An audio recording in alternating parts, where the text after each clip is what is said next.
Ito yung nahukay ko. Ayan yung second batch.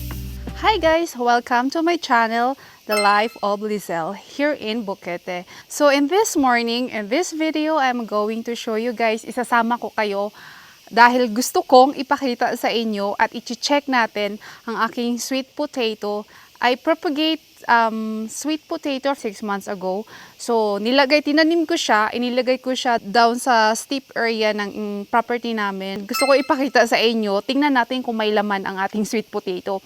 Kasi I heard one of my friend, she's living in Boquete too, and then she said na wala daw laman yung kanyang sweet potato, that's why hindi na siya nagtanim. So now, this is my first time na nagtanim ako ng sweet potato at titingnan natin kung may laman nga siya o marami siyang root crops. So anyway guys, it's a beautiful day as you can see. Sunny, clear sky, and so amazing, beautiful. And then right here, kung saan ako nakatayo, nakikita ko na yung Pacific Ocean. May telescope kami talaga dito sa bahay. So pag nandoon ako sa taas, makikita mo as in malapitan, buo, tsaka yung Vulcan Baru dito. So ayan. Let's go on sa ating purpose natin in this video. Tara, samahan niyo ako. I-check natin ang aking sweet potato. It's a beautiful day. Here na guys, as you can see, dito ko itinanim ang kamote. So, sa mababang area ng aming property. That's our casita, the small house that will be rented 2 days from now. May guest kami dyan natitira. Ang kamote ko is here. Hindi na siya, it's not looking healthy na. I don't know why, pero we have rain. We have bunch of rain 2 days ago. And tingnan natin, hindi siya masyadong marami ha. Yan. Yan. Pwede ko ding anuhin ito yung talbos. Adobohin or steam natin and then gawing salad. Ayan lang, maliit lang yan yung kamote. 2 piraso lang to yung nanggaling sa kitchen ko na itinanim. Tingnan natin kung may laman. Ayan. So first guys, gusto kong ipakita ng malapitan bago ko siya hukayin. I saw something right here. Ayan. O diba, nakikita nyo yung red. Ayan na yung kamote guys. Kaya I'm so excited to check kung marami ba siya or ilan. So umpisahan na natin yung ating paghuhukay. Excited na ako guys. Ano lang to ha, 6 months old lang to yung kamote na to. Pag titingnan ko dito, banda, wala siyang laman dito sa mga ugat niya. So dito talaga sa pinaka-center, yung middle kung saan mismo itinanim. Parang maliliit, mayroon pa oh. May maglalaman pa siya, pero parang gusto ko nang kunin yung malaki. Hala, ang lalim. Ayan o, tutubo pa itong mga to. Sana hindi siya masira. Hala, it's effective. Tumutubo nga. Kasi kung pabayaan ko to, baka tumanda siya. Pero meron pang nag-i-start na siya magkalaman, yung ugat.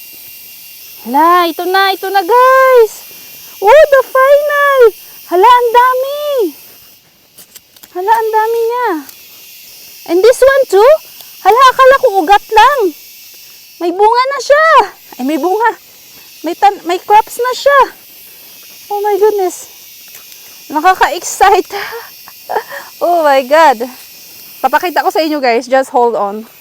Here we go guys. Papakita ko na. Nahukay ko na siya. O, yung anino ko. Ayan na. Here's my sweet potato crops. Sa isang puno lang to na tinaniman ko. So, ilan yung laman niya? Look! Let's see. Woo! I had a big one.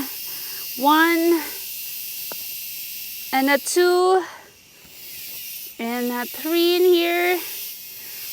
Nakaka-excite. Ouch! Okay, I got it. This one, 2, 3. And ito yung mahaba. The long one. Yeah. Let's take it out. So, oh, what's that? There's smaller in here. I don't know, maybe itatanim ko siya ulit. Baka tumubo pa. Ito, may maliit pa. Pero kukunin ko na rin siya. And then, yan. Meron pang mga babies dito. Mga ugat. So, ayan yung laman. Iyan lang yung laman ng isang itinanim ko. So, meron pa mga babies. 1, 2, 3 babies. And then, I'm going to plant it again. In the next naman nating i-check this one. So, I only planted 2 sweet potatoes. So, the other one, the first one, nakakuha tayo ng 5 sweet potato crops. And then, in this one, now, ito na guys, naputol yung video ko. I don't know why. So, ipapakita ko na sa inyo yung second batch. Ito yung nahukay ko. Ayan yung second batch. So, bali meron siyang 2, 4, 5, 6, 7, 2, 4, 8 piraso na kamote. And then, ibubuo na natin siya kung ilan. So, ito na lahat ang aking na-harvest guys sa dalawang itinanim ko na kamote. So, we have sweet potato na yan. Meron na akong pang merienda. O diba? Ang laki. Ay, ganito lang yung buhay dito sa Boquete. Sobrang simple. Parang lang, Pinas feels lang tayo. Pag tinanim ko ulit, I don't know. Pero, puro i-ano ko siya ulit. Ibabaon ko siya ulit. So, that's it guys. Ito na yung mga na-harvest natin. Napuno yung isang ganto ko ha. Actually, 2 piraso lang talagang itinanim ko. So, ang dami kong na-harvest. O, diba? So, nice! Yan, napagod ang lula nyo. Ayan, may pagkain na tayo. Simpleng buhay dito sa Boquete. Pilipinas lang. Parang nasa Pilipinas lang din ako. So, yung pagtatanim, pag-gardening, it makes me happy here in Boquete. Thank you so much for watching guys. And pag sinipag pa ako mag-video, so marami tayong i-share it, maipapakita sa inyo kung ano yung buhay dito sa Panama. Thank you for watching and hope to see you on my next video. Bye! Stay safe everyone! And dahil tapos na ang ating pag-harvest ng sweet potatoes, ayan, pakita natin ang aming kasagingan. Ayan. Soon, marami na namang hinog na saging at hindi na naman namin makakain lahat. Ayan, ayun doon banda. Malaki, madami. Alright. Thanks for watching. Ang puso ng saging.